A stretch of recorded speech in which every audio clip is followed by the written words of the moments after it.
7월 2일 금요일입니다. 출애굽기 33장 12절에서 23절까지 말씀을 살펴보도록 하겠습니다.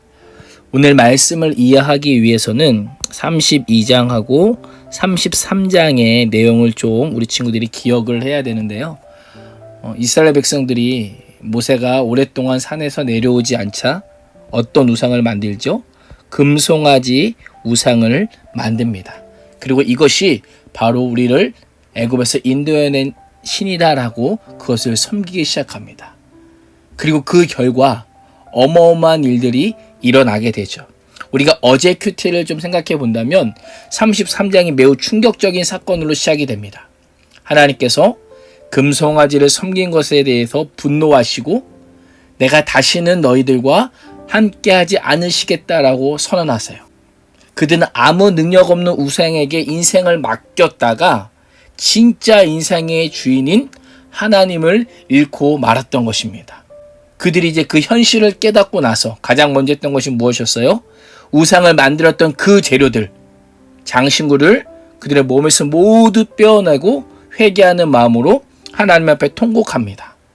그리고 오늘 함께 읽은 말씀을 보면 그 이스라엘 민족의 지도자인 모세가 하나님 앞에 이런 기도를 드리게 됩니다. 12절을 한번 읽어보겠습니다. 모세가 여호와께 아뢰되 보시옵소서 주께서 내게 이 백성을 인도하여 올라가라 하시면서 나와 함께 보낼 자를 내게 지시하지 아니하시나이다. 주께서 전에 말씀하시기를 나는 이름으로도 너를 알고 너도 내 앞에 은총을 입었다 하셨사온즉. 아멘. 한마디로 말씀드리자면 모세가 하나님께 기도하기를 하나님께서 과거에 저에게 하셨던 말씀 하나님 알고 계시죠? 어떤 말씀이에요? 하나님께서 나와 함께 하시겠다. 분명히 하나님께서 호렙산의 떨기나무에서 저를 부르실 때 하나님께서 분명히 너와 함께 하시겠다라고 말씀하지 않으셨나요? 그런데 왜 하나님 이제는 함께 하지 않으시겠다라고 말씀하시는 겁니까? 저는 분명히 기억하고 있습니다. 하나님께서 저에게 하셨던 그 말씀, 약속의 말씀을 제가 기억하고 있기 때문에 하나님, 저는 그 말씀을 기억하며 하나님 앞에 다시금 기도합니다라고 모세가 하나님 앞에 그렇게 고백하고 있어요. 모세가 기도하는 근거가 무엇입니까?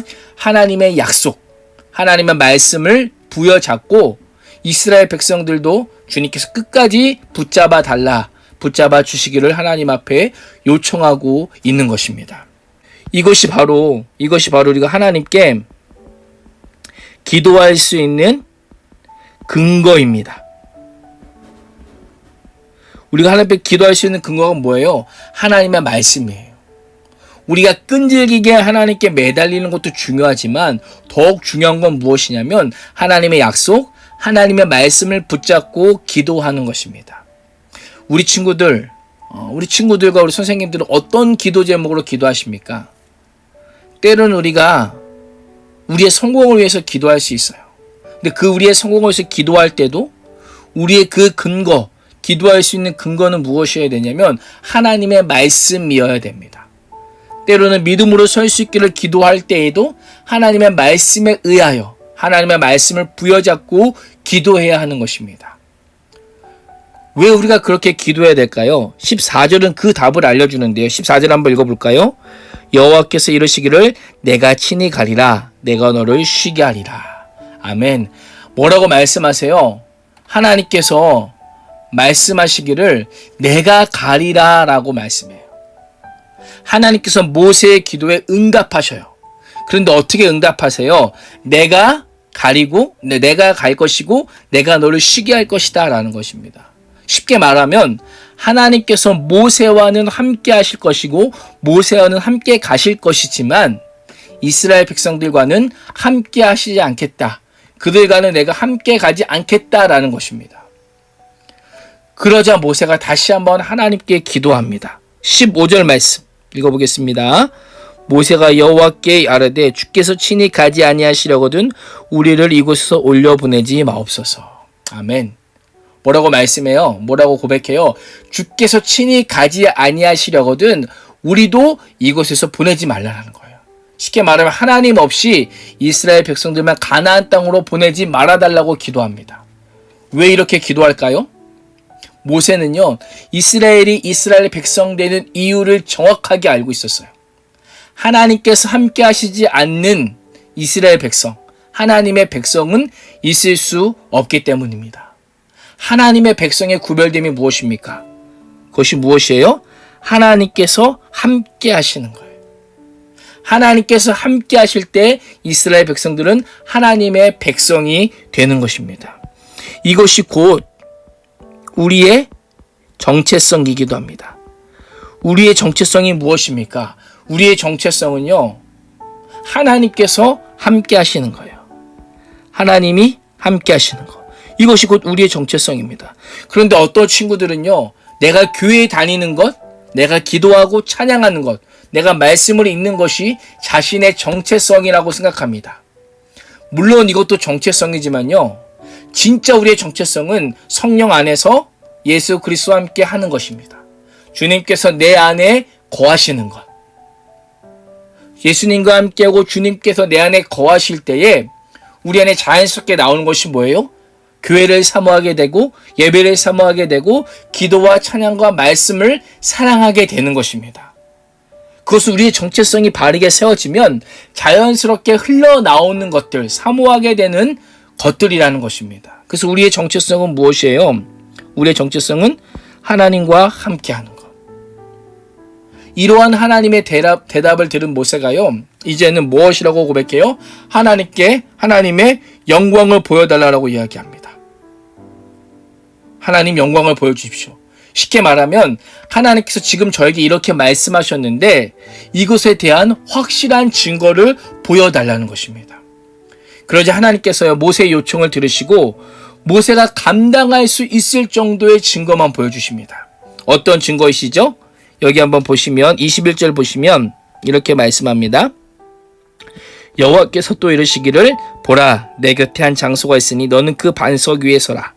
내 영광이 지나갈 때에 내가 너를 반석 틈에 두고 내가 지나도록 내 손을 너를 덮었다가 손을 거두리니 내가 등을 볼 것이요 얼굴은 보지 못하리라. 아멘. 무엇이라고 말씀하세요? 하나님께서 한 장소에 있는데 너는 그 반석 위에 서라는 거예요. 그리고 내 영광이 그곳을 지나갈 때에 내가 너를 반석 틈에서 내가 지나도록 어떻게 해요? 내 얼굴을 가리겠다는 거, 내 눈을 가리겠다는 거예요. 그리고 그 하나님의 영광이 지난 직후에 하나님의 등을 보게 될 것이다 라고 말씀하세요. 뭔가 이상하지 않아요?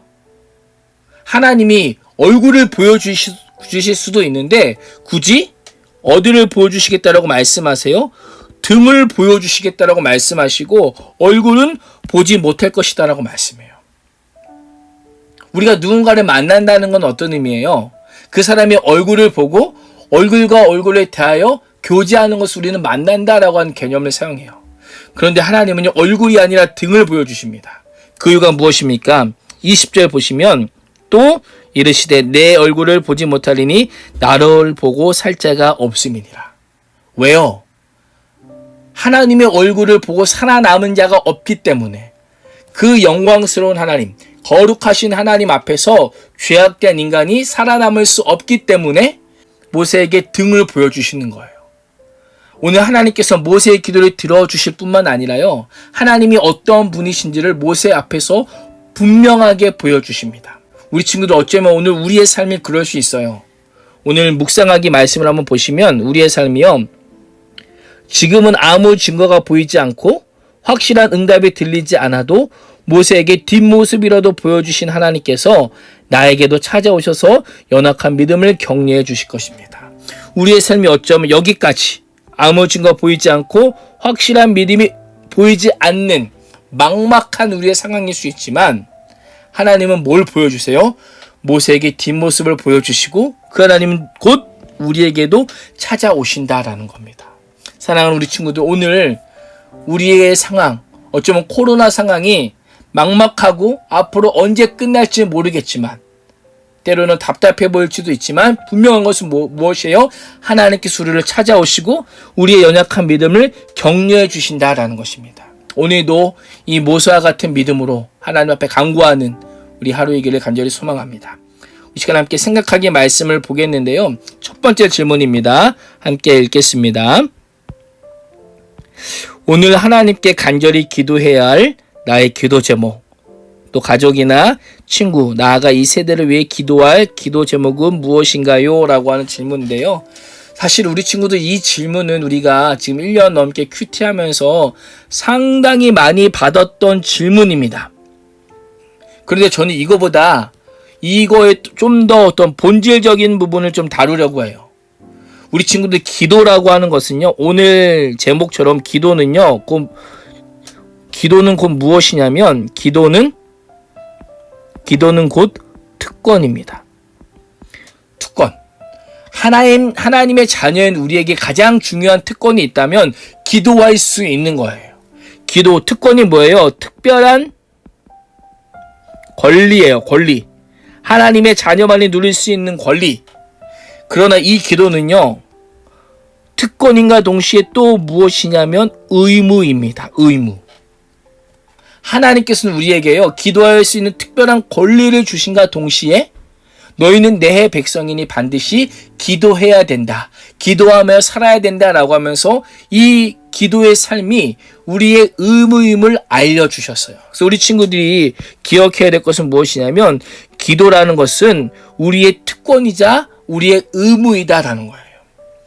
우리 안에는요, 특별히 인간들은 특권을 누리기를 좋아하는 경향이 있어요. 왜?